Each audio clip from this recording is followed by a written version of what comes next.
Segunda carta de Paulo aos Coríntios 5, verso 17, diz assim: E assim, se alguém está em Cristo, nova criatura é. As coisas velhas ou antigas já passaram, e eis que tudo se fez novo, ou eis que se fizeram novas, dependendo da sua tradução. Vamos fechar os olhos e orar mais uma vez. Querido Deus, diante da sua santíssima presença, nos colocamos, cônscios da nossa miserabilidade, pequenez, injustiça, cônscios, Senhor, da sua santidade, do seu esplendor, da sua formosura. Deus, há uma urgente necessidade de graça aqui essa noite. O Senhor pode transmiti-las a nós, pode despejar, para que não seja uma reunião entediante, um sermão sonolento, chato, uma palestra, Senhor, mas o Senhor pode fazer haver demonstração de poder, trazer temor e tremor nos corações, arrependimento, conversão, quebrantamento, convicção do pecado. Deus, eu peço, tira toda a irreverência do teu povo, tira todo o destemor do teu povo, que ninguém se atreva, Senhor, tocar em sua santidade, que ninguém se atreva a blasfemar teu santo nome, que todos se calem e cultuem o único digno de todo louvor e toda adoração. Receba a glória para si essa noite, faz teu reino avançar e nos conforma à imagem do teu Filho. Em o nome de Jesus, amém.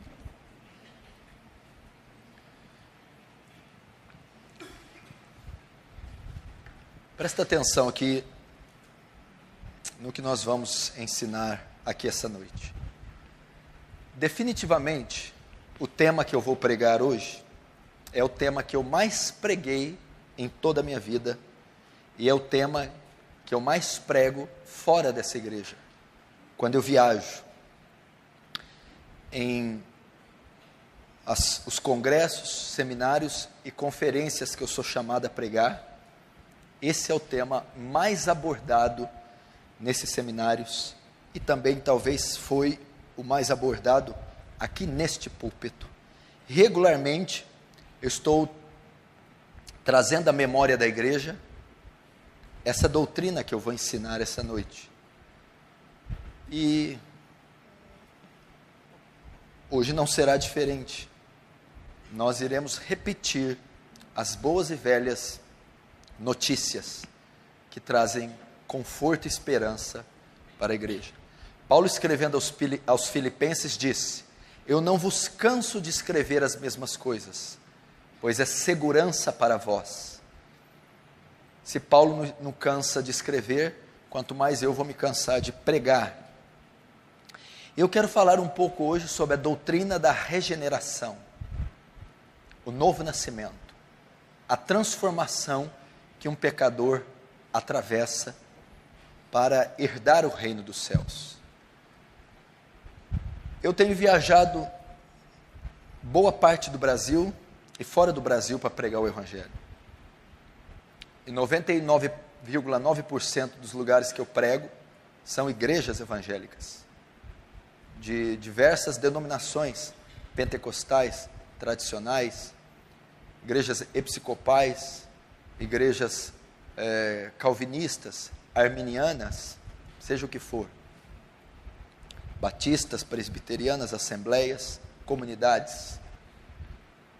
E a conclusão que eu cheguei pregando nessas igrejas pequenas, igrejas grandes, igrejas com 100, 200 pessoas, igrejas com 3.000, 5.000, até 10.000 membros. E visitando essas igrejas de norte a sul, leste a oeste do país e até fora do país, eu cheguei a uma conclusão inequívoca. A grande deficiência da igreja hoje é de convertidos. Eu estou vendo igrejas inteiras, lotadas, de pessoas não regeneradas, não nascidas de novo, não transformadas. Estou vendo comunidades inteiras de bodes, comunidades inteiras de virgens nécias, comunidades inteiras de joio e não de trigo. Esse é o maior problema que a igreja enfrenta. O maior problema hoje, ou a maior missão de um pregador hoje, não é despentecostalizar a igreja pentecostal. Não é pentecostalizar a igreja tradicional. Não é transformar arminianos em calvinistas, nem calvinistas em arminianos. Não é o aumento de algumas doutrinas. Não é a criação de grupos ou obras sociais na igreja.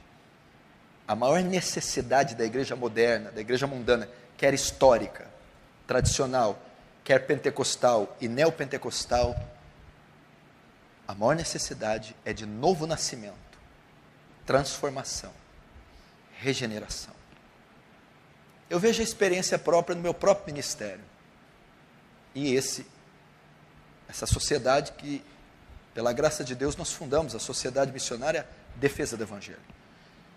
Eu conheço centenas de seguidores do Defesa do Evangelho, centenas de admiradores do Defesa do Evangelho, inscritos, pessoas que ouvem as mensagens, que escutam o pastor Paulo Júnior pregar, mas que na vida prática não demonstram aquilo que dizem crer com a boca. Esses próprios seguidores, eles enviam e-mails, fotos. Escute, amar a doutrina radical, amar o evangelho correto, amar os grandes homens piedosos, gostar de ler os puritanos, de ler Charles Spurgeon, de ler Jonathan Edwards, gostar dos escritos do apóstolo Paulo, de Moisés, não te faz salvo.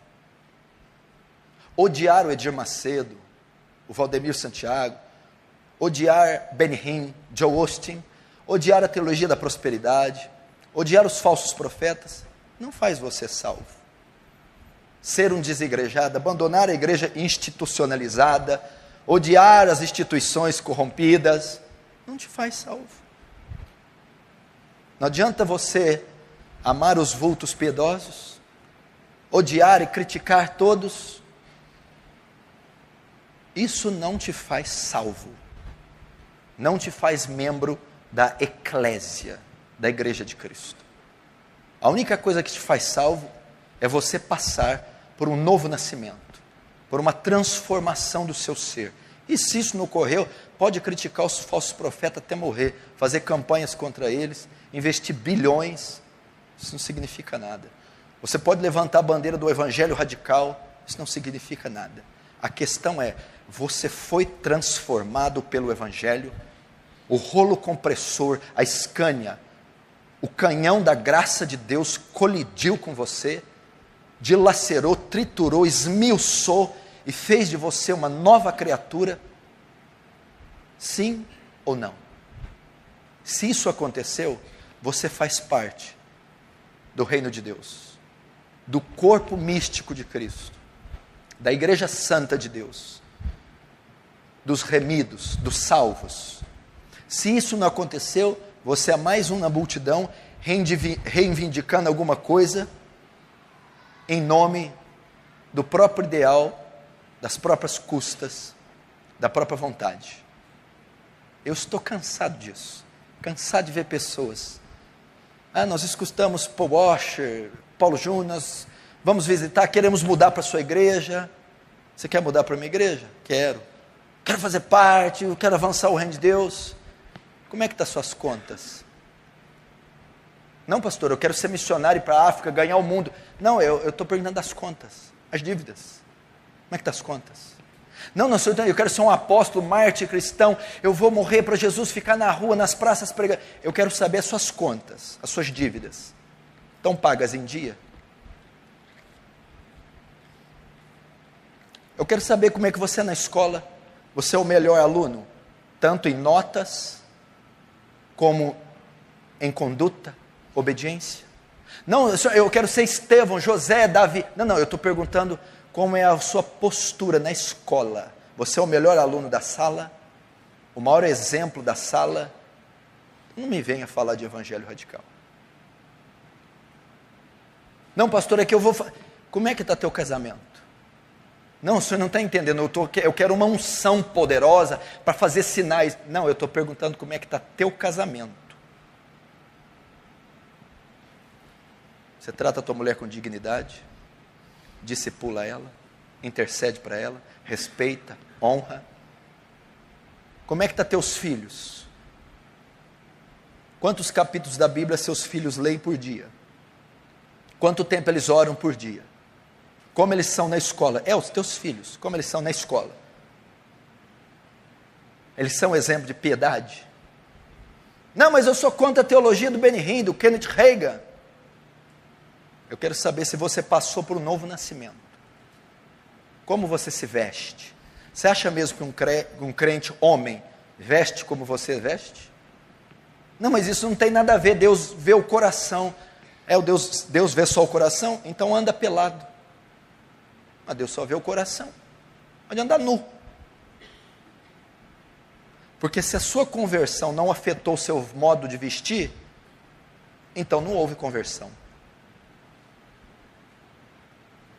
Como é que você fala? Você mente por conveniência? Não, a questão é a seguinte, eu estou lá no trabalho, há alguma espécie de pressão, eu minto. Aí você quer fazer parte do evangelho radical.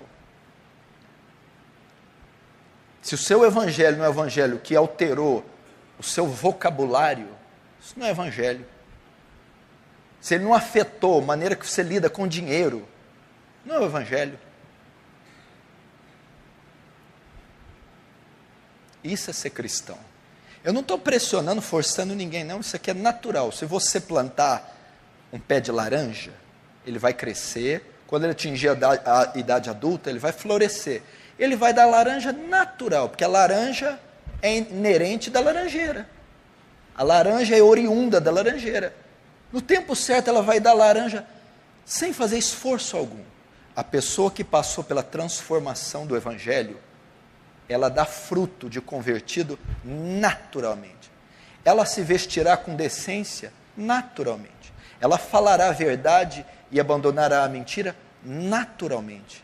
Ela amará o seu semelhante, a Deus e a lei de Deus naturalmente. Ela mudará o seu vocabulário naturalmente. Agora, se você está esforçando para ser moralmente correto, esforçando-se, labutando-se para dar um frutozinho, duvide da sua conversão.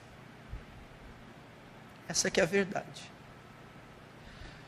Paulo aos Coríntios, na sua segunda carta, capítulo 13, verso 5, o que ele diz? Não sou eu que estou dizendo, é um dever para você. Ele vai dizer aos Coríntios, examinem-se, para saber se estão na fé. Paulo está ordenando você fazer um exame. Examine-se a si mesmo, para saber se está na fé. Faça um exame da sua vida, para saber se você é salvo. Ele ordena os cristãos a continuamente fazer um autoexame. Examina se a sua vida é uma vida de um salvo. A sua conduta é a conduta de um salvo. Examina a sua vida. Se não é que tem descrito em vão. Essa é a maior necessidade da igreja. Não é mudar o coral. Não é a ação social que a igreja pode fazer. Não é mudar o modus operandi do culto. A maior necessidade da igreja é de regenerados, nascidos de novo, convertidos de verdade. Essa é a maior necessidade. E a pergunta para você aqui essa noite é: você é convertido de verdade? Ou se o evangelho para você é uma mera conveniência? Um evangelho conveniente. Uma instituição de autoajuda, de moralidade, paz interior. Ou se o evangelho é um estilo de vida, é uma transformação que você se submeteu. Eu estou dizendo isso, que só herdará o reino dos céus, só passará pelos portões de pérola da Nova Jerusalém, só encontrará com Cristo nos ares, aquele que passou pelo metanoia, pelo arrependimento, pela transformação. Esse é aquele, são aqueles que fazem parte do corpo místico de Cristo.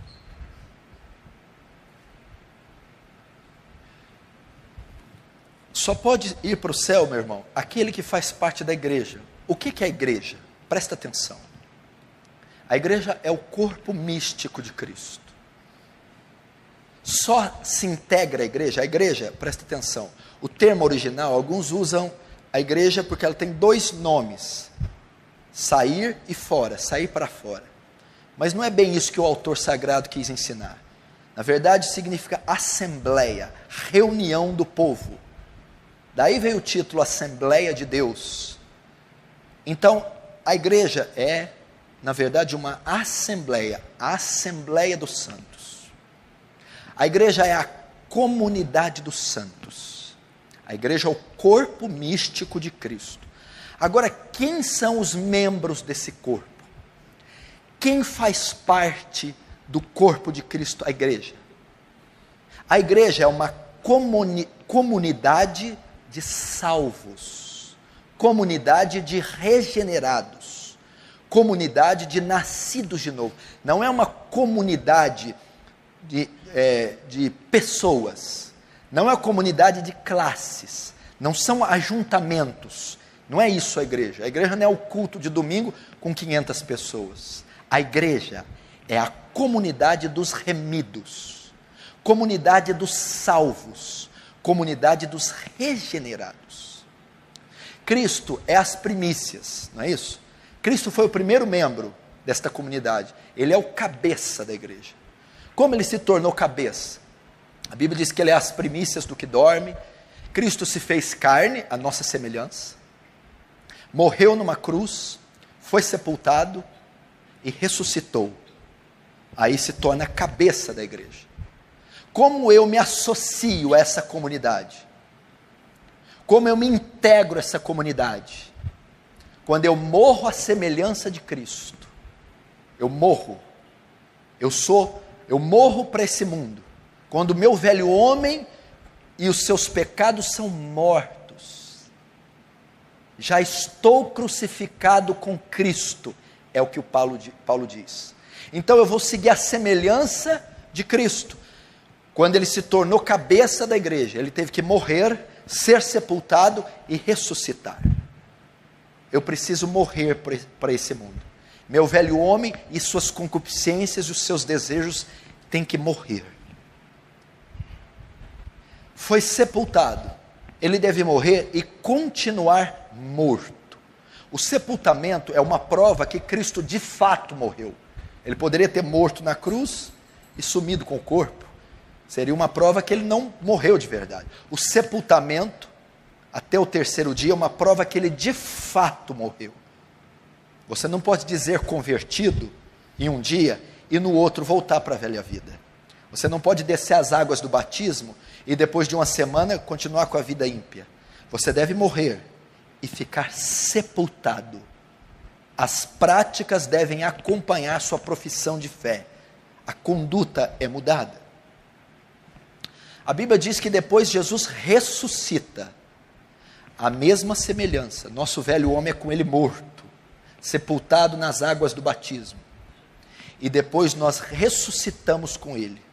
Nós somos refeitos, uma nova criatura. Um novo homem nasce. Um homem recriado à imagem de Cristo. Novas afeições, novos pensamentos, nova visão, nova mente. A ressurreição significa a regeneração, a transformação do ser. Depois que alguém morre para esse mundo, morre para os seus pecados, o seu velho homem morre, é sepultado e ressuscita, nascendo de novo, aí sim ele se integra ao corpo místico de Cristo, ele se torna salvo.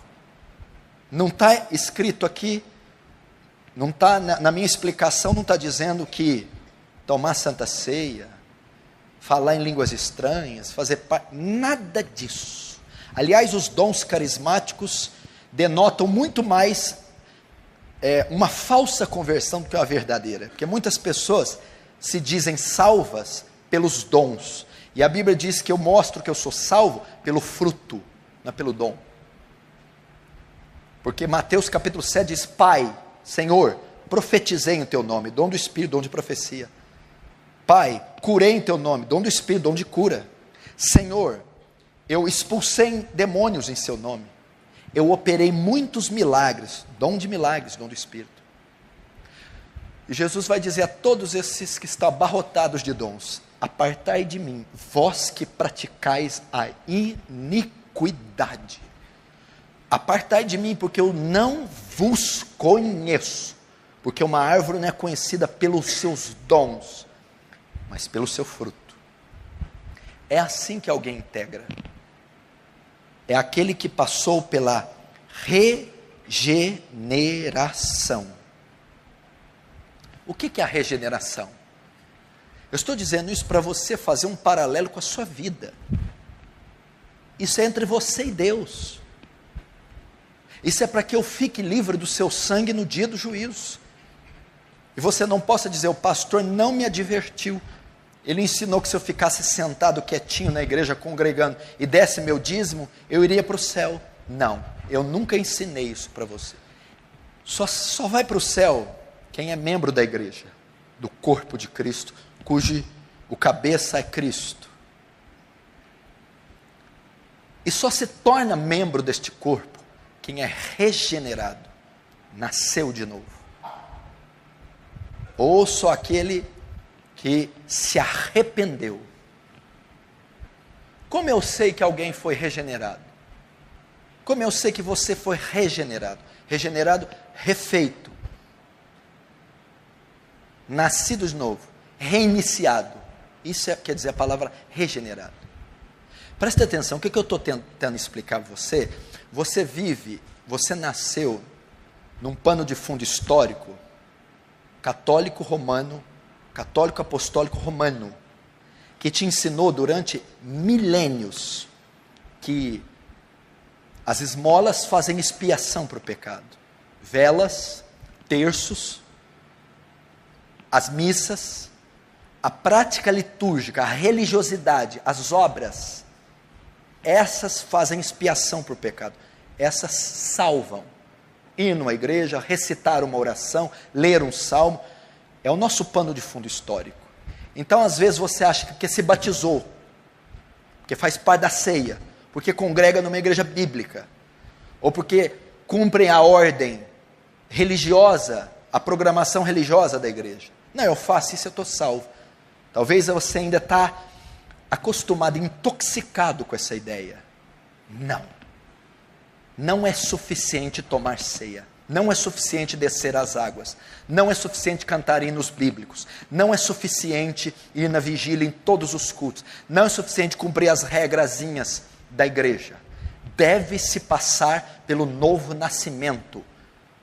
Deve-se passar pela transformação. Isso é uma obra incrível, extraordinária, espetacular, transcendente, sobre-humana, supra-humana, supranatural. E isso precisa acontecer com você. Você precisa ter essa experiência. Regeneração. A primeira fase da regeneração é no coração. Ezequiel 36. Arrancarei o coração de pedra e colocarei o coração de carne. Não tem religião, não tem dogma doutrinário, nem autoridade eclesiástica que pode operar isso. O papa, o pastor, o bispo não pode manipular a regeneração. É uma transformação. Tirarei o coração de pedra. Por que coração de pedra? Um coração insensível ao próprio pecado. Um coração insensível à lei de Deus. Um coração indiferente à obra do Espírito Santo. Um coração obstinado, empedernido, cego, duro, rebelde, inimigo de Deus, amante do mundo. Troca por um coração de carne. Um coração sensível à santidade de Deus. sensível ao próprio pecado, sensível à lei de Deus, um coração quebrantado, contrito, um coração que tem consciência da própria ruína, da própria iniquidade, da própria perdição, um coração que tem consciência da santidade e justiça de Deus. O processo se inicia no coração, a regeneração. Quando fala coração, não fala de um órgão apenas, não fala só de emoções, meus sentimentos. O coração, ele é a sede de todos os acontecimentos do homem.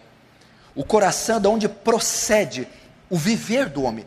Na verdade, o coração fala do todo do homem. O coração é a sede das emoções, da razão, dos pensamentos, das convicções. Normalmente, coração e mente estão entrelaçados.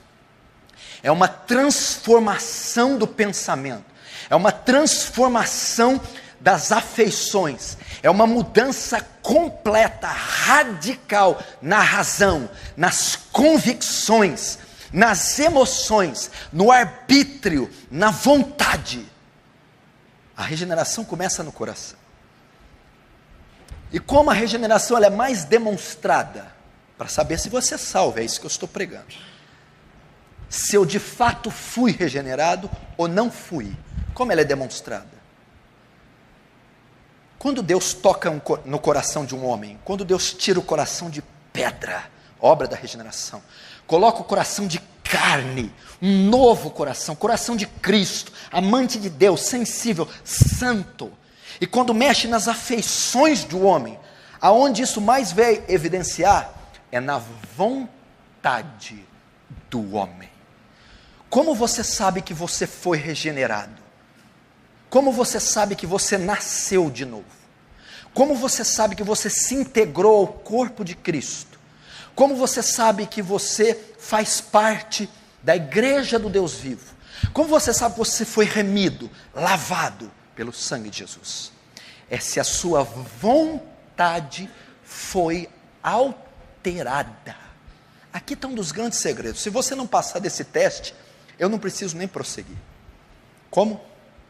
As pessoas se julgam salvas, aceitas ou amadas, porque elas pararam de fazer determinadas coisas e começaram a fazer determinadas outras coisas, ok? Eu fumava, bebia, mentia, matava, eu parei. Agora eu faço voto de caridade, eu ensino, eu faço boas obras. Eu estou salvo? Não. Porque você pode estar fazendo o bem que odeia e deixando de fazer o mal que ama. Eu estou fazendo o bem, vindo no culto, lendo a Bíblia, amando a minha esposa, perdoando, pagando conta em dia, mas eu ainda odeio isso, não me sinto bem fazendo isso, não quero fazer isso, sou obrigado a fazer isso, e deixei de fazer, beber, fumar, mentir, ver pornografia, dinheiro, vaidade, carro novo, deixei de fazer o que eu ainda amo. Eu deixei, por causa da religião, da pressão, da palavra, mas eu ainda amo. Ou seja, eu mudei a prática, mas não mudei a vontade. O muçulmano deixa de fazer uma porção de coisa, o espírita deixa de fazer uma porção de coisa, o testemunho de Jeová, os mormons, deixam de fazer muitas coisas más, e fazem muitas coisas boas. Resposta, pergunta, os muçulmanos, os espíritas, os testemunhos de Jeová, os mormons, são salvos, em geral? Não. Onde a regeneração é evidenciada? Eu deixei de fazer o que eu amava, porque eu agora odeio, e eu comecei a fazer aquilo que eu odiava, porque agora eu amo, a minha vontade foi mudada. Hoje eu tenho prazer na lei do Senhor, desejo por santidade, por amar, por perdoar, pela justiça de Deus. E hoje eu odeio o pecado, abomino a vaidade, a hipocrisia, a mentira, a lascívia. Eu não só deixei de fazer, Eu deixei de gostar de fazer. Eu não só comecei a fazer a justiça, eu passei a amar a justiça. Isso é uma das maiores evidências que alguém foi regenerado. Você pode vir a 100 cultos, ler 100 vezes a Bíblia, dar 100.000 cestas básicas, pode pegar um chicote com ferro nas pontas e se flagelar. Se a volição, se o arbítrio, se a vontade não foi alterada, não houve novo nascimento, não houve regeneração, não houve salvação. É a vontade. Primeiro muda o coração, a regeneração. Depois muda a língua. Língua? Sim. A evidência que eu sou salvo é a língua? É. Porque a Bíblia diz, o que fala a boca é aquilo que está em abundância no coração. A língua, as palavras que você fala, revelam o seu coração, entendeu? Foi Jesus quem disse, o que fala a boca, o que diz a língua, é aquilo que está cheio no coração. A regeneração é o quê? A troca de corações. Um coração de pedra ímpio, condenado, filho da ira, vai ser retirado por um coração de carne, santo, regenerado, refeito. Como eu conheço um coração de alguém? Pelas suas palavras. Você quer saber se alguém é salvo ou não? Conversa com ele meia hora. As palavras dele, a verbalização dele, vai demonstrar o que está no coração dele. Geralmente, o não regenerado, aquele que não nasceu de novo, as palavras dele não consistem na lei de Deus, não consistem em palavras de justiça, não consistem no amor de Deus. Tudo que sai da boca dele é as novas novidades do mundo, as vaidades, imoralidade, pornografia, ou melhor, erotismo, maldade, rancor, ressentimento, vingança.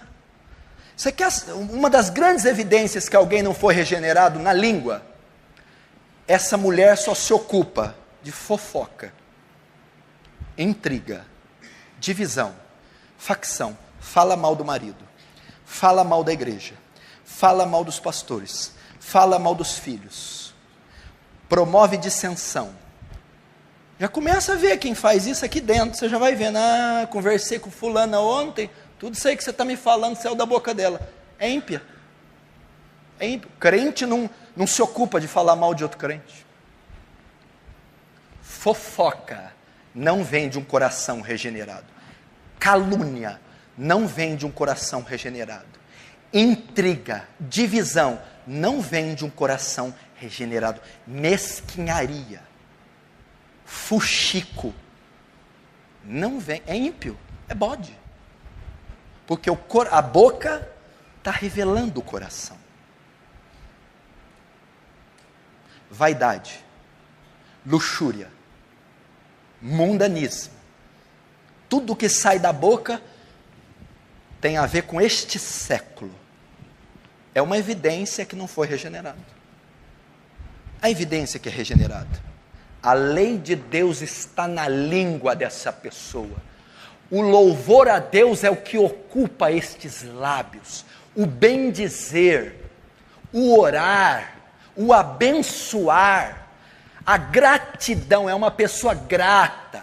É uma pessoa que não murmura. É uma pessoa que sofre louvando a Deus. É uma pessoa que abre a boca para pregar e ensinar o Evangelho. Ela tem prazer de testemunhar o que Deus fez no emprego, o que Deus fez no momento de oração. Ela edifica os que estão ao seu redor. Ela ensina as Escrituras. Ela prega o Evangelho.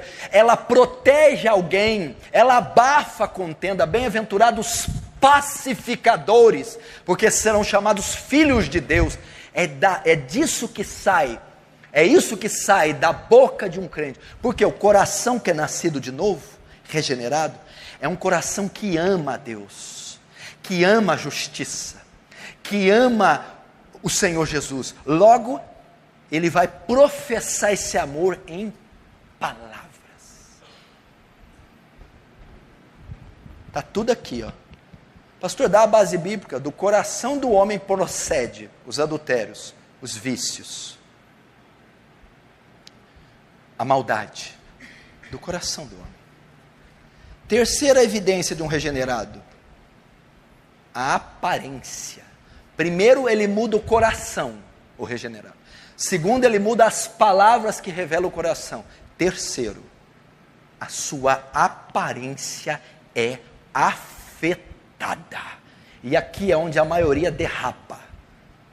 Pastor, leve em conta os tempos, a cultura. Leve em conta, contextualiza. A cultura da Bíblia é uma contracultura do mundo. Não vem com esse papo de cultura, não. Homem tem que vestir igual homem e mulher como mulher. A Bíblia traça um perfil para vestimenta e eu tenho que obedecê-la. A palavra de Deus diz em 1 João capítulo 2, que diz: aquele que diz estar nele, aquele que diz que anda na luz, ele obedece os preceitos de Deus, ele pratica a palavra de Deus. O que quer dizer isso? Uma das grandes evidências que alguém é salvo é que ele aplica cada conceito da Bíblia no seu viver diário. É por isso que nós tivemos essa categoria extraordinária de cristãos no século 17, os puritanos. Qual era uma das maiores marcas dos puritanos? Aplicar cada princípio da Bíblia no seu viver diário. O que a Bíblia fala sobre olhos? Os puritanos estudavam tudo para saber como usar os olhos. O que a Bíblia fala sobre mãos? Os puritanos estudavam a Bíblia inteira para saber como usam as mãos. Como usa o dinheiro? Os puritanos iam em todos os textos que falavam como usar o dinheiro e colocavam a sua vida com o dinheiro debaixo da autoridade das Escrituras. A Bíblia, ela menciona o tipo de vestimenta do cristão: decência, ordem, moral. Homem se veste como homem, mulher como mulher. Não há aqui a permissão para sensualidade, quer por parte de homens, quer por parte das mulheres. A regeneração, então, é evidenciada no exterior, a vestimenta. Você já notou? Uma pessoa se veste com sensualidade, muita maquiagem, roupas curtas, seios de fora, mini saias. A marca da vestimenta é sensualidade. Então ela é regenerada, recebe um novo coração, muda a sua vontade.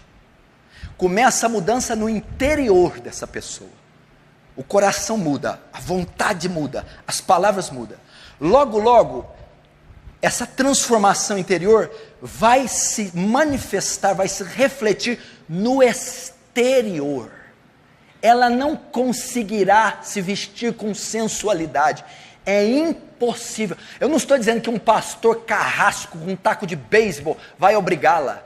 Naturalmente a laranja virar.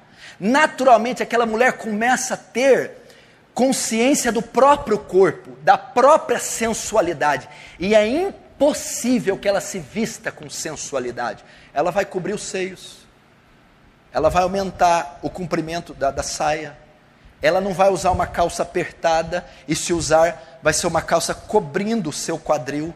Ela não deseja ser instrumento de cobiça para os homens, instrumento de pecado para a sociedade. Ela deseja ser templo do Espírito Santo. Ela quer ser conhecida pela piedade, justiça e santidade. Eu não concordo, não tem nada a ver. Eu estou percebendo mesmo que você não concorda. Mas a Bíblia diz isso. 1 Timóteo capítulo 2. Que o vosso traje seja com moderação, com modéstia, como se vestem as castas mulheres, donas de casa. É assim que deve ser. Se você vive um evangelho que não muda o seu exterior, meu amigo, vem para mim com qualquer ladainha teológica, que eu não vou engolir. Isso altera a nossa vestimenta. Homens vestem como? Primeiro como homens. Nós estamos vendo uma sociedade que está desmasculinizando o homem. afeminando o homem. Veja a moda como ela veste. A calça do homem, cada vez mais apertada, mais colada e mais baixa. Olha o cabelo do homem. Olha a maneira que o homem está sendo efeminado. Pastor, eu sou radical vindo à cultura. Pelo amor de Deus. Uma das marcas do regenerado é que ele aplica a sua vida nos conceitos da palavra. Não me vem com... Se a Bíblia manda você se vestir assim, o regenerado não resistirá, não pensará duas vezes, ele se vestirá. Homens, trajem-se com decência. Pergunta aqui nessa igreja: tem culto de jovens aqui? Não. Que dia que é o culto de jovens? Todo dia. Os jovens apresentam-se em massa na quarta, no sábado e no domingo. E não necessita nenhum atrativo para eles.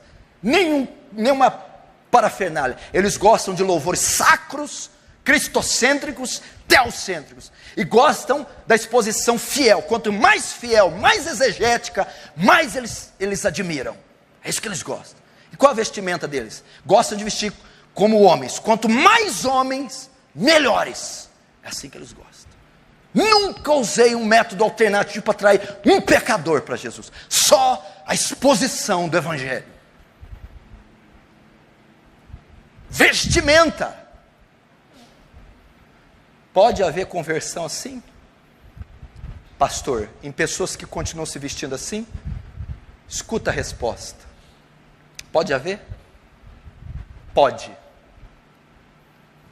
Mas o senhor acabou de dizer que não pode se vestir assim? Pode haver conversão? Pode. Mas uma pessoa se converte, pode continuar se vestindo assim todo o tempo? Absolutamente não. É só um momento de adaptação. Ela vai crescendo espiritualmente, ela vai entendendo. Quando eu era menino, fazia coisa de menino. Falava coisas de menino. Quando eu cresci, virei homem. Deixei as coisas de menino. Está falando de espiritualidade ali. Fazia coisas de menino espiritual, novo convertido. Mas fui crescendo, fui entendendo a maturidade da fé. O Dr. Martin Lloyd-Jones diz assim: nós cristãos temos que ser conhecidos como pessoas sérias. E um dos cartões postais, ou das cartões de visita do crente, é a roupa, a vestimenta a roupa que ele veste, a sua vestimenta. Ela pode demonstrar seriedade ou não. A vestimenta. Eu não estou falando aqui de uso e costume, saia, corta cabelo, burca, mumificação, ser feio. Pastor, ser santo é ser feio? Não, minha filha. Ser feio é fruto do velho homem. Pelo amor de Deus, filha. Rapa o bigode, viu, filha? Faz esse favor. Depila a perna bem, aqui pode. Ah? Pode ser bonita. Pode passar um perfuminho. Não tem problema não. Não sou contra a beleza não. Agora não confunde beleza com sensualidade. Eu quero ser bonita, pode ser bonita. Não confunda beleza com sensualidade. Um dia eu estava pregando numa igreja pentecostal super tradicional. E eu peguei uma mensagem forte. Levantou uma mulher de 70 anos para falar comigo. Sem brinco, sem nada, cabelo, aquela coisa, bigode, barba, cavanhaque. Sangue de Jesus. Pastor, é isso aí. Prega contra os adornos. É isso aí, pastor. Prega contra os adornos. Eu falei, deixa comigo, irmã. Está falando com a pessoa certa. E tinha outras mulheres nessa igreja, de calça, com uma maquiagemzinha leve. Aí no outro dia eu preguei sobre a mulher virtuosa. Faz para si roupa de linho fino. Falei, mulher virtuosa sabe se vestir. Aí falei, mulher virtuosa não pode se vestir com indecência, com sensualidade, tem que ser santa. Mas peraí, eu falei assim, santidade não é ser feia. Se você quer deixar o cabelo da perna crescer, se você quer deixar o calcanhar rachado, se você quer ser feia, não incomode quem quer ser bonita. Santidade não tem a ver com feiura. A mulher levantou e foi embora. A bigoduda. Acho que quando ela converter, ela vai raspar o bigode. Então eu não estou pregando isso. Quarto, Onde a regeneração se evidencia? Quarto, a conduta, a postura, o testemunho. Isso aí nós padecemos, irmão. Meu Deus do céu, eu poderia ficar nesse tópico e fazer uma conferência de 10 dias só com esse tópico, pregando uma mensagem de 1h40 por dia. A maior evidência de um salvo é o seu testemunho, é a conduta como pai, mãe, esposo, mulher, como profissional, aluno, como cristão. É a conduta. Há uma alteração em todas as suas atividades. A maneira que ele lida com o dinheiro muda. A maneira como ele lida com a sua firma muda. O profissional que ele é muda. A maneira como ele lida com a esposa muda. Como ele lida com os pais muda. A conduta dele, a postura dele é completamente alterada. Muda completamente. A maneira que ele lida com o dinheiro, as finanças, os lucros, os ganhos, é toda afetada. A maneira que ele lida com os filhos, a postura que ele tem no emprego dele, é completamente alterada. Isso aconteceu com você? Notem, antes de você converter, você estudava naquela escola. Você converteu, continua estudando naquela escola. Correto? Correto. Antes de você converter, você trabalhava naquele emprego, ou em outro qualquer. E agora converteu e continua trabalhando. Antes de você converter, você ganhava tal de ordenado e usava seu dinheiro desta maneira. Agora você converteu e usa o ordenado e ganha o mesmo ordenado. Ok? Antes de você converter, você se relacionava socialmente com algumas pessoas, ímpias, etc. Tal. Você se converteu e ainda conhece essas mesmas pessoas. Eu quero dizer agora, eu quero pedir para você, faça uma análise agora. Houve uma mudança na sala de aula, no seu modo de agir, antes de se converter, e agora, depois de se converter, houve uma mudança, ou você é a mesma pessoa ali na carteira, senta no mesmo lugar, fala as mesmas coisas, tira as mesmas notas, se veste do mesmo jeito, se porta do mesmo jeito. Se você foi regenerado, muda até o lugar que você sentava, a roupa que você punha, as notas, o convívio com alunos, inspetores de direção e professores. Lá no seu trabalho, você se relacionava com empregados, patrões, amigos, colegas de trabalho. Como era a sua postura? Depois que você veio à fé, houve uma mudança radical na sua conduta dentro daquela empresa? Ou você trabalhava, se vestia, falava, se relacionava dentro do seu meio profissional de um jeito e continua agora do mesmo jeito? A regeneração é evidenciada porque houve uma mudança no contexto profissional. É completamente diferente a maneira que você, o horário que você chega, o seu índice de produção, o respeito que você tem pelos funcionários, o respeito pela firma, a ética profissional, tudo isso é respeitado. A moralidade, a sua pureza, a sua honestidade na empresa. Houve isso? E o dinheiro? O money? O lajan? A pila? A libra?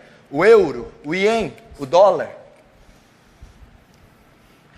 Você quer testar um homem? Toca no bolso dele. Está tudo gostoso e agradável a conversa. Fala de dinheiro. Presta atenção. Uma das coisas que rege esse século é o dinheiro, a ganância, o capital. É uma das coisas que rege a humanidade caída. É a avidez pelo dinheiro, é a avareza, é a relação com o dinheiro. Todos querem ter, aumentar o ordenado, comprar, construir, ter posses. Uma das grandes evidências de um regenerado é que ele muda a relação dele com o dinheiro. Ele muda a relação dele com o dinheiro. Ele não deseja mais esse lucro desenfreado. O propósito dele não é gastar consigo próprio por bel prazer. Há uma alteração na relação dele com o dinheiro. Eu quero perguntar, desde que você veio para Cristo, ou para essa igreja, ou para a sua, houve uma alteração, uma mudança na sua relação com o dinheiro?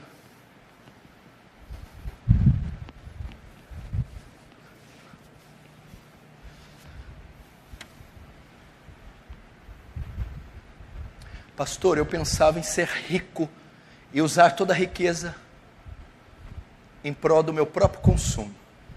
Depois que eu fui regenerado, eu não quero ser mais rico. Eu quero contentar com o meu sustento. Não, eu ainda continuo querendo ser rico, mas antes era para usar em prol do meu benefício. Agora é para patrocinar a obra.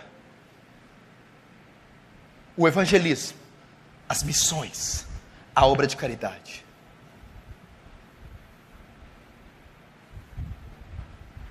Regeneração, conduta. Agora sabe o que eu estou vendo? Olha para mim, vamos falar sério, não fica me resistindo não. Eu venho aqui nessa igreja, esse pastor só fala a mesma coisa, vou falar até você converter. Eu estou te dando uma evidência bíblica, uma doutrina bíblica, pregada por Spurgeon, John Wesley, Jonathan Edwards, apóstolo Paulo. Regeneração. Como você pode ficar conforto? Como você pode ter segurança da sua salvação em coisas externas? Como você pode não se preocupar com a sua eternidade? Meu Deus do céu! A crise da igreja hoje é se firmar no mundo. Quem que eu vou ser na vida?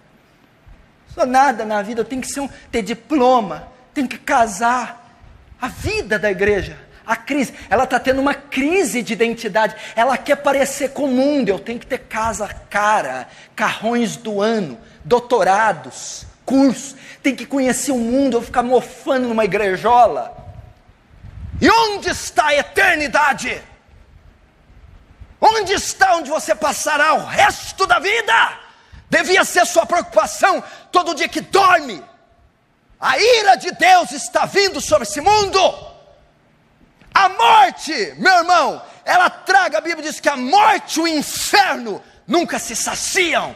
Você deveria preocupar-se não com o que vai comer amanhã, o que vai vestir, se vai casar ou não, se terá um diploma ou não. Você deveria se preocupar onde passará a sua eternidade, caso o Senhor te chame hoje, caso a morte bata na sua porta hoje. Aonde você vai passar o resto da sua vida, a eternidade. Eu não estou dizendo que deve ser a sua única preocupação, eu não disse isso, não coloque palavra na minha boca. Eu não disse que você tem que deixar de trabalhar, não pode estudar, tem que ser um analfabeto. Eu não disse, eu estou aqui pregando sobre prioridades.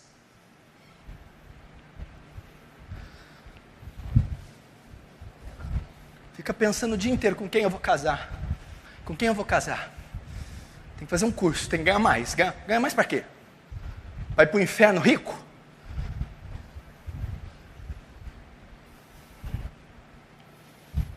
A conduta. Queridos,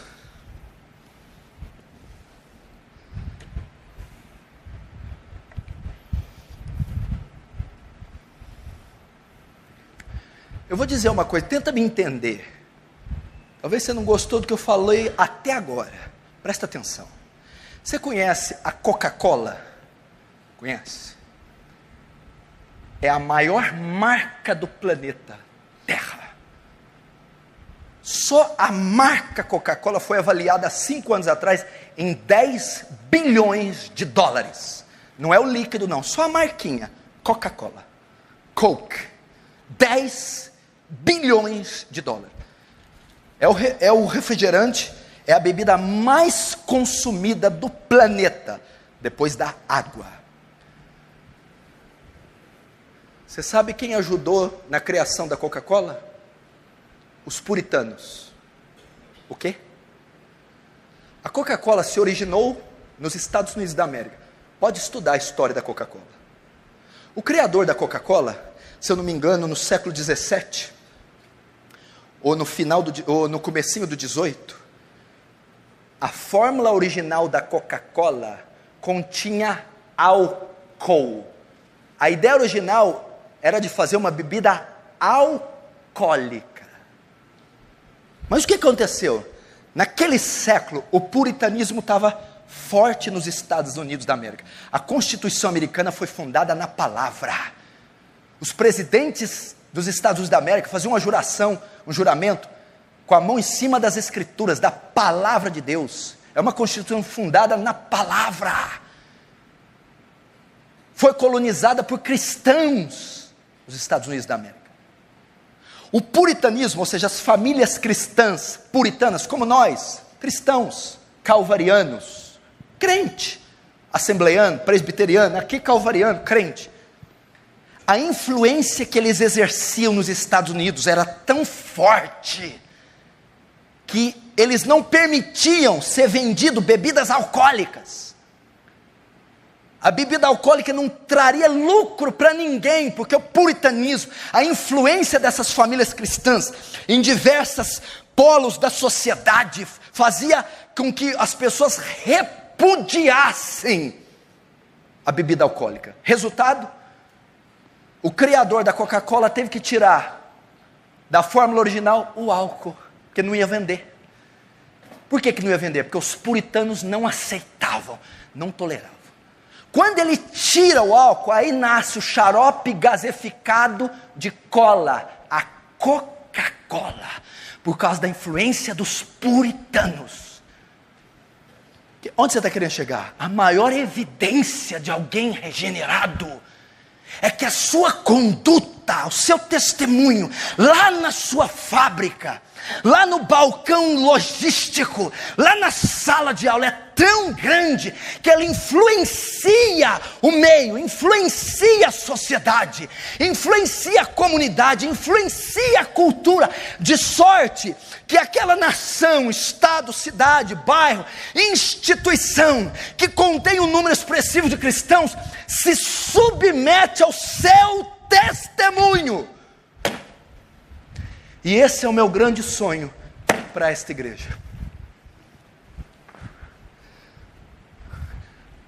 Tipo assim, o casamento homossexual não foi aprovado em Franca. Mas por quê? Por causa dos crentes calvarianos. A influência que eles exercem sobre Franca é tão grande, que não há uma família, não há uma comunidade expressiva que tolere o casamento homossexual. Agora eu pergunto para você: você é assim na sua escola? Você é assim lá no Avan, Natanael? Você é assim com os seus clientes, Marcelo?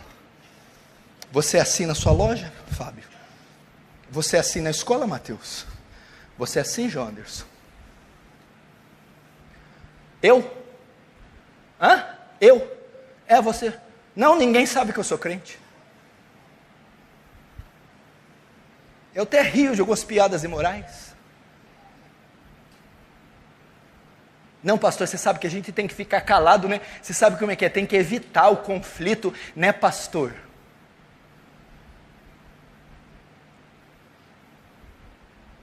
Eu tenho medo de perder o meu emprego. Engraçado, os crentes primitivos não tinham medo de ser comido pelos leões no Coliseu. Os apóstolos acabavam de tomar uma surra no Sinédrio. Não falem mais nesse nome. Ok, lê aí, vê aí se convém obedecer a vocês, homens, ou a Deus. Saíam do Sinédrio e iam pregar de novo, no templo, na rua. Como é que é? Você está com medo de pregar porque vai ser zombado? Você está com medo de pregar porque vai perder prestígio na empresa? Você está com medo de pregar porque vai perder sua posição no time? Meu irmão, os crentes primitivos, se pregassem, iam ser mastigados por leões, torturados, queimados em postes com cera, para iluminar os jardins de Nero, e eles não negavam. Imagina aqui, eu já ilustrei essa cena, estava lá o Coliseu, E estava lá a torcida do Corinthians. Aquela coisa. E os crentes iam entrar, aquele uau! Sangue! Queremos ver crente sendo picoteado. E Nero lá, manda a crentaiada. Soltava dezenas, centenas de crentes. Abriam-se as celas. E os leões famintos da Líbia, importados da Líbia, dias sem comer, eram soltos. No meio do Coliseu, aqueles crentes. Então as feras iam atacar, mastigar, devorar. Enquanto os leões iam atacar, sabe o que os crentes faziam? No meio do Coliseu, levantavam as mãos e começavam a cantar hinos. Glória, glória, aleluia. Imagina aquele coro de centenas. Glória, glória. Enquanto leões devoravam, estilhaçavam. Aquela torcida, aquele coliseu endemoniado começava a fazer silêncio. Começava a se quebrantar. E começava a haver conversões no coliseu por verem o testemunho daqueles crentes serem mastigados pelas feras e não negarem Jesus, e ainda cantavam. É óbvio que não é esse cântico, eu só estou falando em tese. Eu não dou testemunho com medo de perder meu emprego, que eu ganho R$953, mais uma cesta básica do Toninho. Eu não posso perder meus R$953 em minha cesta básica do Toninho. Por isso que eu não falo nada.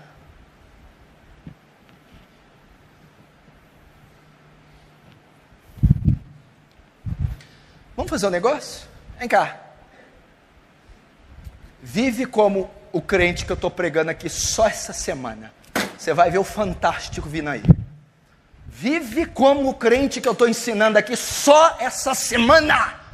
Você vai ver o arruaça, o reboliço que nós vamos fazer aqui. Você vai ver. Você vai ver um cataclisma aqui.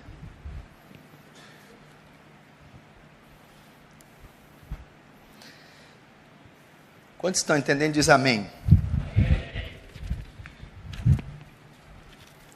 Vou só falar mais duas coisas em 5 minutos. Eu encerro.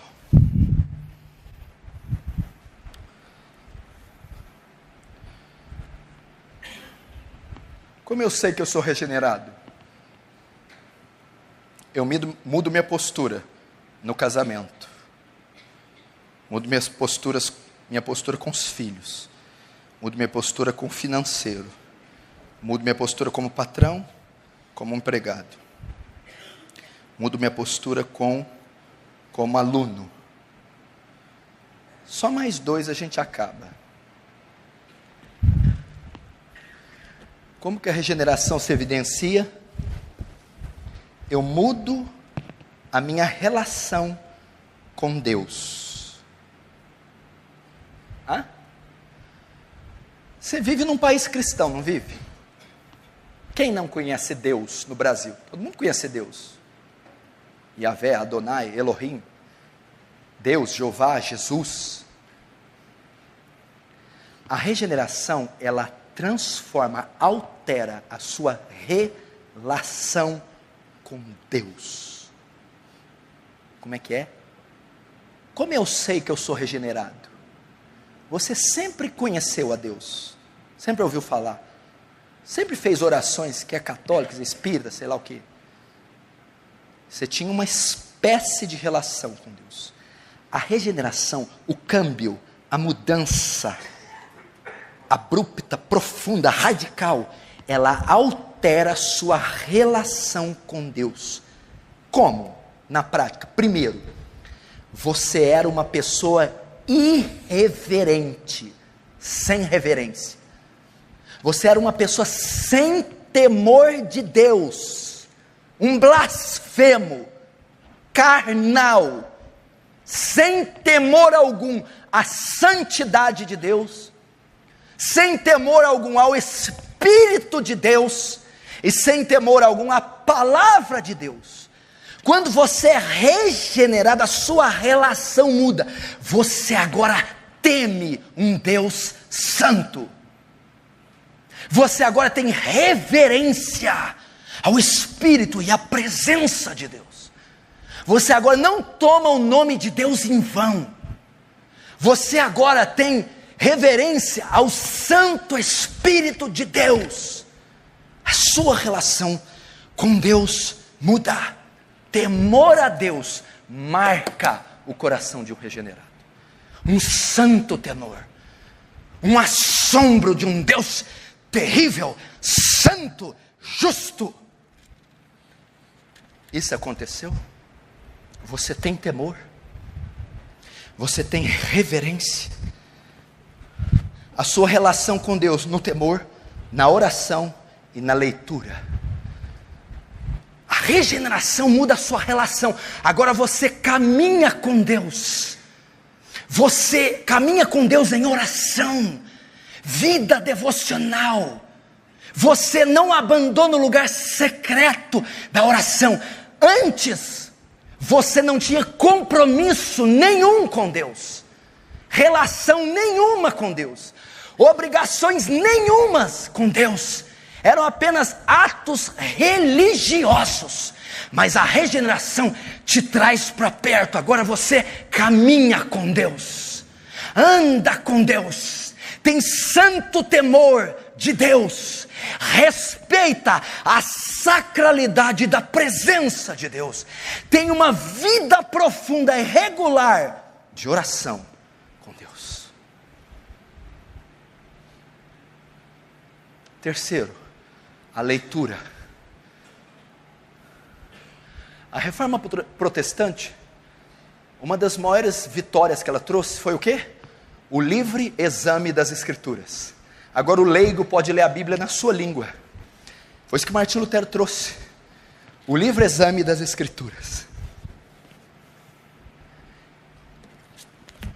O regenerado, isso aqui não é mais um artefato para decorar a estante dele, para ficar aberto no Salmo 90 ou para ler um salminho antes de dormir. A relação dele com as Escrituras muda.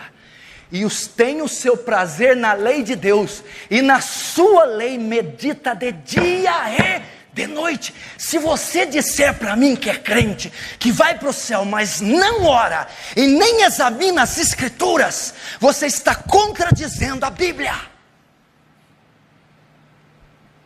Eu sou salvo para o céu, mas eu não gosto de ler a Bíblia, eu não leio a Bíblia, eu não gosto de orar e eu não oro. Você não foi regenerado, porque a sua relação com Deus muda. Mas o que tem a ver minha relação com Deus na leitura e na oração? É que através da leitura e da oração você tem comunhão com Deus. A sua relação com Deus é quando você ora, é quando você lê e é quando você cultua a Deus.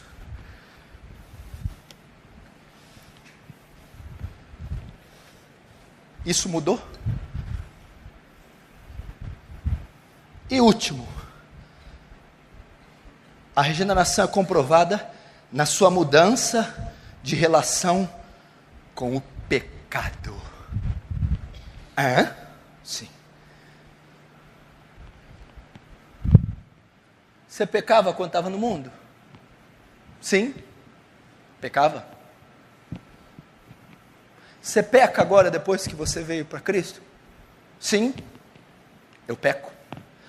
Então você tinha uma relação com o pecado antes da fé? Sim, eu tinha. E você continua tendo também uma relação com o pecado agora depois da fé? Sim, eu tenho. Onde entra a questão? Não se a relação terminou. Porque quando converte, você não para de pecar. Você continua tendo uma relação com o pecado. Entendeu? A conversão se evidencia quando eu paro de pecar? Não. Você não para de pecar quando você se converte. Você só para de pecar na glorificação. Quando você entrar nos céus e receber um corpo como o de Cristo, glorificado. Aí o pecado é erradicado, extinto, extirpado, 100% de você. Então quer dizer que eu pecava quando estava no mundo? Sim. E continuarei pecando depois da conversão? Sim, continuará. Então eu tinha uma relação com o pecado no mundo? Sim. Continuo tendo depois que eu converto. Qual é a evidência da regeneração? A relação com o pecado vai continuar. A evidência que você foi regenerado é que se essa relação alterou-se, foi modificada. Como assim? Antigamente você pecava, mas não tinha ciência do seu pecado, era a sua relação. Pecava voluntariamente, não tinha consciência da profundidade do pecado. Antigamente você não tinha sentimento algum pelo pecado. Depois que você é regenerado, agora você tem consciência do próprio pecado. E agora você é sensível ao seu pecado. A Bíblia diz: se dissermos que não temos pecado, enganamos a nós mesmos. Mas se confessarmos o nosso pecado, Ele é fiel para nos perdoar. Você agora se entristece com o pecado que antes você se alegrava. Você sente o peso do seu pecado, a convicção do pecado, e se entristece quando comete o pecado. A sua relação foi alterada. Antigamente pecava, mas nem sabia que pecava. Antigamente pecava, mas não sabia a profundidade do pecado. Antigamente pecava, mas não sentia nada quando pecava. E agora? Peca, mas sabe que é pecado. Peca, mas sabe a profundidade, a vileza do pecado. E agora peca, mas se entristece, é sensível ao pecado.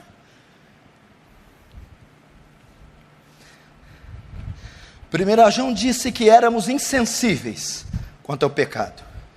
Tínhamos o pecado como estilo de vida. Não confessávamos o pecado. E não nos entristecíamos pelo pecado. Essa era a nossa relação. Tinha pecado como estilo de vida. Não éramos sensíveis ao pecado, ou seja, não sentíamos nada. Não sentíamos tristeza pelo pecado, e sim alegria. E nem confessávamos.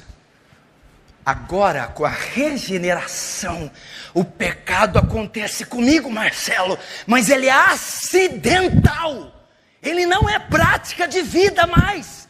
Ele é um acidente, eu continuo cometendo, mas ele é um acidente, não é estilo de vida. Agora eu continuo pecado, mas eu não assisto televisão e dou risada bebendo Guaraná. Eu caio numa profunda tristeza, como o Salmo 51 mostra, Davi.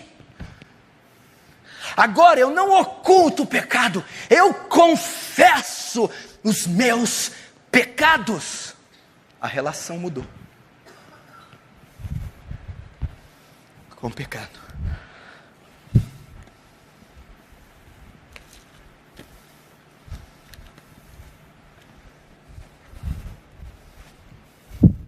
Quantos estão entendendo, diz amém.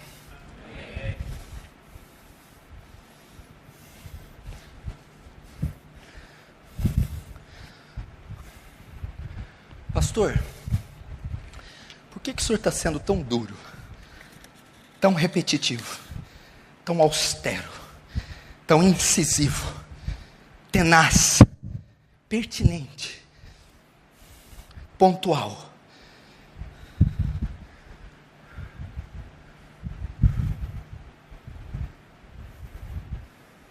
É porque eu quero que você herde a vida eterna. Você viu o que foi pregado nesse púlpito domingo. Está acontecendo. As profecias estão se cumprindo. Jesus vem. Esse mundo vai ser esfarelado, esfacelado, vai ser corrompido, degradado, descaracterizado. Vai ser ruínas. Só o que vai ficar vai ser o que foi edificado na rocha.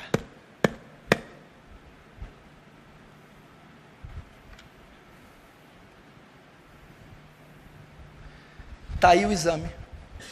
Essa noite você tem condição de saber se você é salvo ou não. Se você faz parte da igreja de Cristo ou não. Se você é convertido ou não. Como eu faço para saber? Se você é regenerado. Aquele que está em Cristo, nova criatura. Ele não deu uma melhorada. Ele é nova. As coisas velhas, velho homens, prazeres, gosto, vontade, volição, vaidade, passaram, crucificadas, mortas, destruídas, não foram maquiadas, melhoradas, moralizadas, foram sepultadas, destruídas, pulverizadas. Eis que tudo não são partes, tudo se fez novo. Regeneração.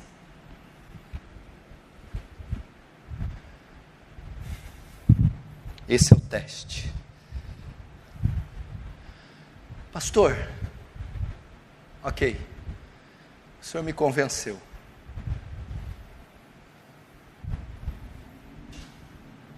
Eu vou fazer igual os israelitas em Atos 2.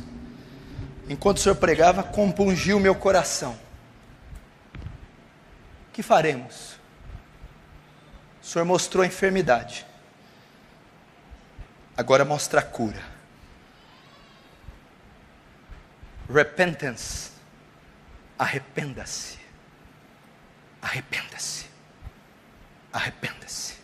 Sabe quem são as pessoas que vão para o inferno? Pessoas que ouvem uma pregação dessa. Isso não é para mim, não. Não é para mim, não concordo. Não tem que mudar nada.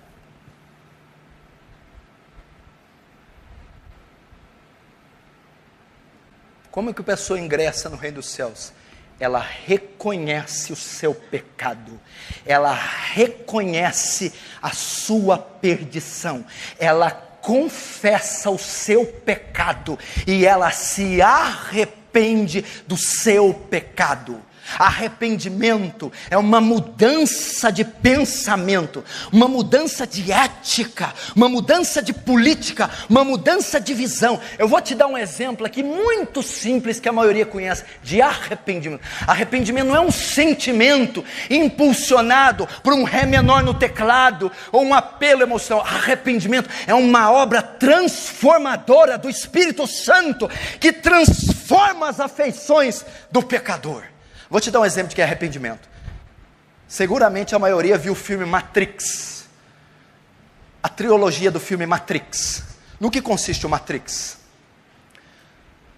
Matrix é um sistema que foi criado. Seria nosso mundo e a nossa sociedade. A nossa legislação, né, a nossa indústria cinematográfica, arte cênica, a nossa cultura. O nosso modus vivendi é a Matrix. Essa constituição que nós vivemos, ok, no mundo, comprar, vender, comer, formar família, estudar.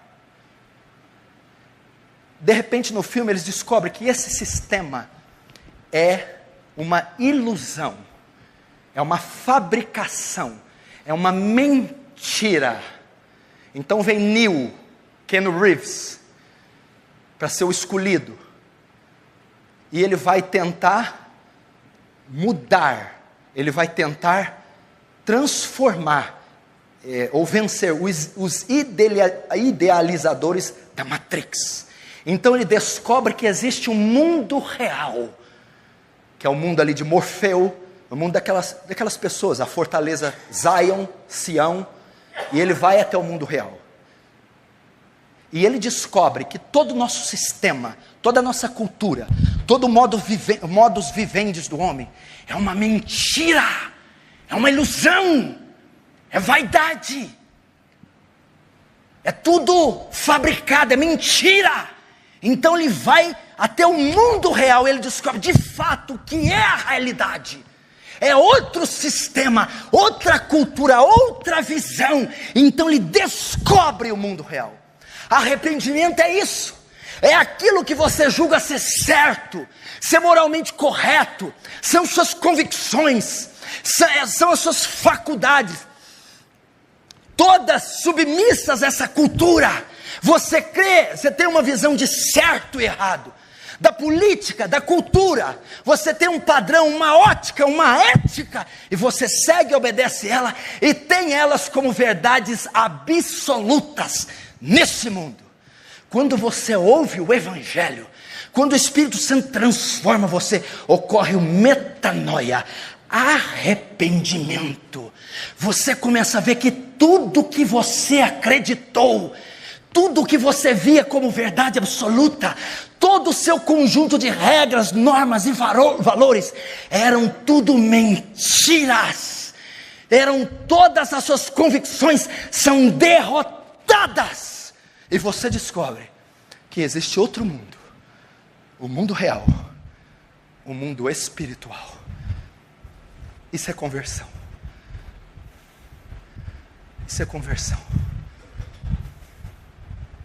Tudo que eu cria, tudo que eu me baseava e fundamentava a minha vida e minha fé, era ilusão, era mentira, era vaidade. Agora eu descobri outro mundo, outra política, outro sistema, outra constituição, outra mente, outra ótica, outra perspectiva. Eu fui transformado, e a minha maneira não de ver a fé ou a igreja, a minha maneira de ver o cosmos, de ver o mundo em todas as suas áreas e perspectivas, mudaram. Agora eu as vejo à luz da palavra. Isso é arrependimento. Me arrependo de tudo que eu era, tudo que eu fui, tudo que eu sou, tudo que eu faço, tudo que eu cria, tudo que eu falava, tudo que eu pensava, das minhas convicções, das minhas terminologias, conclusões. Eu me arrependo e me volto para Cristo, para o Evangelho de Cristo, para a lei de Cristo, para a palavra de Deus, a ser submisso à totalidade dela. Isso é arrependimento.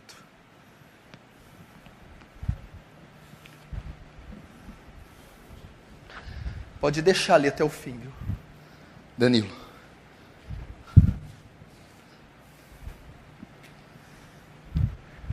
Arrependimento.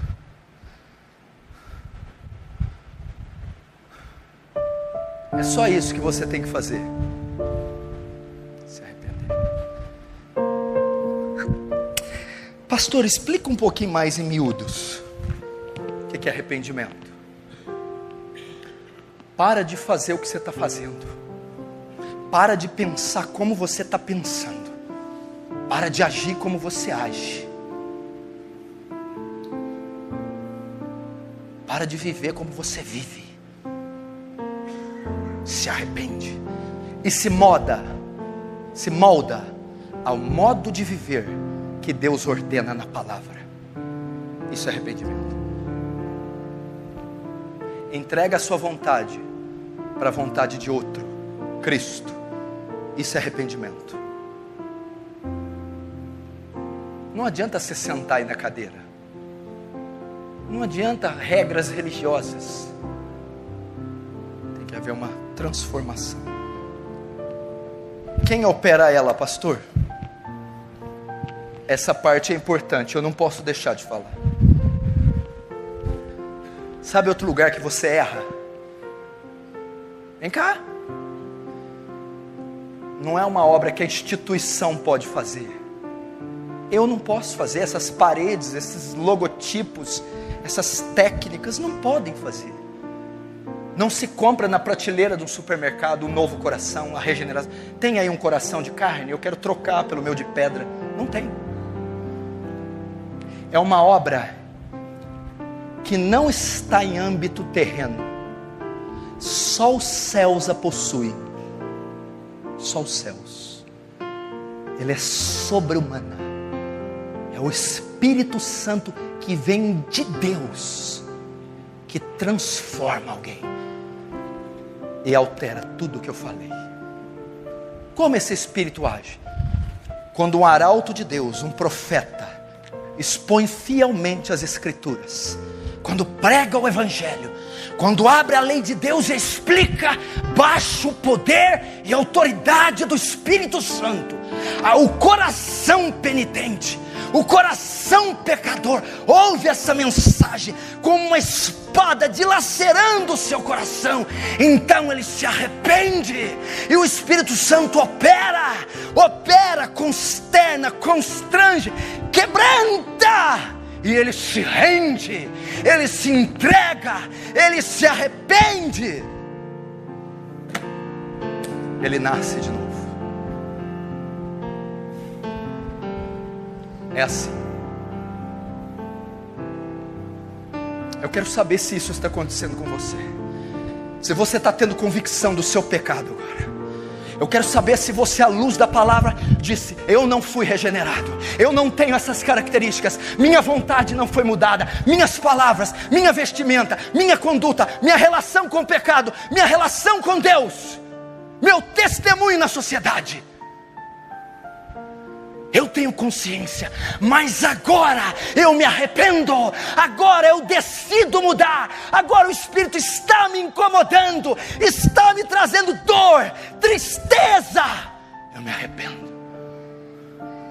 Feche os seus olhos e faça isso agora.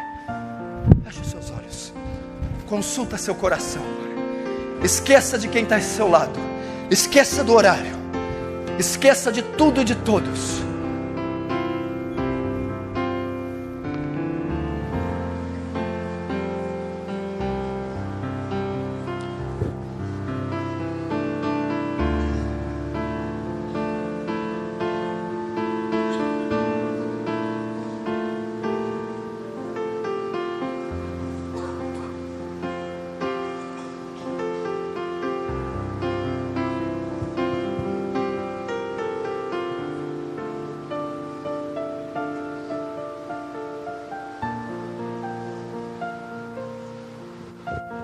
Deus, eu na minha debilidade não posso fazer nada para essas pessoas, mas na tua graça, transforma esses corações. Todos aqueles que também estão sentados, Senhor, se porventura não nasceram de novo, não foram transformados, se essas evidências testificam contra eles, convence-os, transforma-os, leva-os ao arrependimento, a nascerem de novo. Regenera-nos, Senhor, regenera essas vidas, regenera, Senhor. Só teu Espírito tem poder de fazer isso, só o seu santo Evangelho, o fiel Evangelho.